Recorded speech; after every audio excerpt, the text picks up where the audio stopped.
Bonjour, bonsoir à tous, c'est Lo, on se retrouve pour une toute nouvelle vidéo et vous l'avez vu dans le titre de cette vidéo, je vais vous présenter 5 animés qui sont à mes yeux sous-cotés. Alors qu'est-ce que je définis dans sous-cotés? C'est simple, c'est 5 animés qui sont un peu connus aux yeux des puristes ou ceux qui ont des plateformes légales pour les regarder, mais qui à mes yeux sont pas assez mis en avant, on n'en parle pas suffisamment et c'est dommage. Donc c'est parti pour la présentation de 5 animés sous-cotés. Le premier animé n'est nul autre que Hajin, et dans Hajin nous allons suivre Kei qui est un jeune lycéen totalement normal qui un jour va se faire renverser par un camion, sauf qu'il ne va pas mourir et là il va le découvrir qu'il est un Hajin. Un Hajin, qu'est-ce que c'est? Ce sont des êtres immortels qui sont apparus mystérieusement il y a quelques décennies auparavant durant une guerre en Afrique et qui sont pourchassés par le gouvernement pour faire des expériences dessus. À partir de ce moment-là, la vie de Kei va totalement être chamboulée puisqu'il va être pourchassé à la fois par le gouvernement, la population parce qu'il y a des primes en cas d'information et également par les autres Hajin qui vont essayer de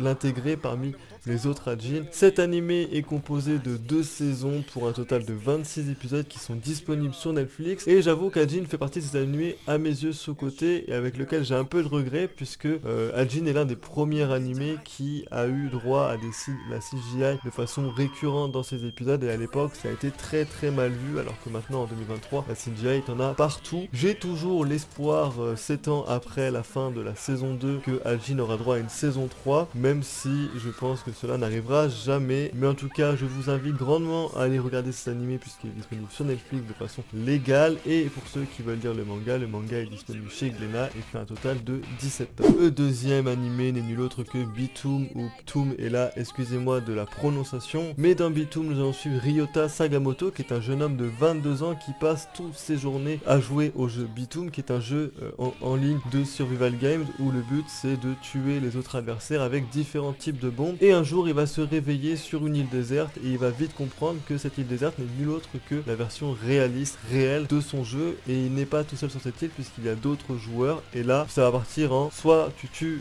les autres, soit tu te fais tuer et c'est génial. C'est un animé date de 2012 donc il a plus de 10 ans. Il est animé par Madhouse qui est quand même un énorme studio d'animation qui a fait SNK par exemple. L'animé fait une saison de 12 épisodes et clairement c'est l'un des meilleurs animés que j'ai vu à l'époque.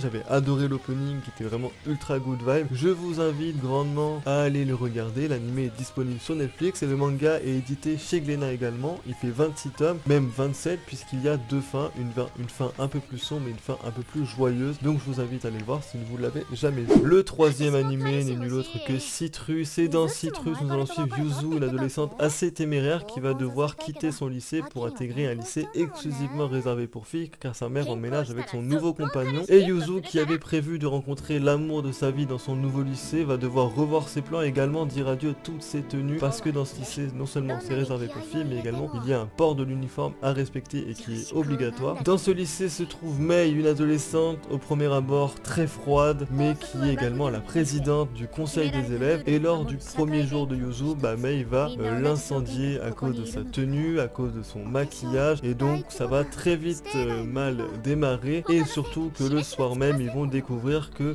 Mei n'est nulle autre que la fille du nouveau compagnon de la mère de Yuzu et donc ils vont devenir demi-sœurs, et à partir de ce moment là on va suivre une sorte de mini romance et de relations un peu amicales et un peu soft entre les deux filles. Cet animé m'a totalement surpris et de façon très agréable. Je n'ai pas l'habitude de regarder ce genre d'animé parce que je trouve que souvent le scénario est un peu passe vraiment très en second plan, mais dans cet animé là il y a quand même un scénario, il y a quand même un concept, il y a quand même une évolution de personnage qui est ultra intéressant. Je vous invite grandement à aller regarder cet animé si vous ne l'avez jamais vu. Il fait une saison de 12 épisodes et pour ceux qui veulent lire le manga, il y a 10 tomes édités chez Taifu Comics. On continue avec l'animé Lookism, et dans Lookism nous allons suivre l'histoire de Park Young-soo qui est un jeune homme qui n'a rien pour lui puisqu'il est pauvre, en surpoids, moche, sans amis et qu'il est harcelé par tout le monde dans son lycée. Un jour sa mère va le voir se faire harceler devant elle et elle va décider de l'envoyer dans un nouveau lycée. Voilà, voilà, nouvelle vie, nouveau lycée. Peut-être que c'est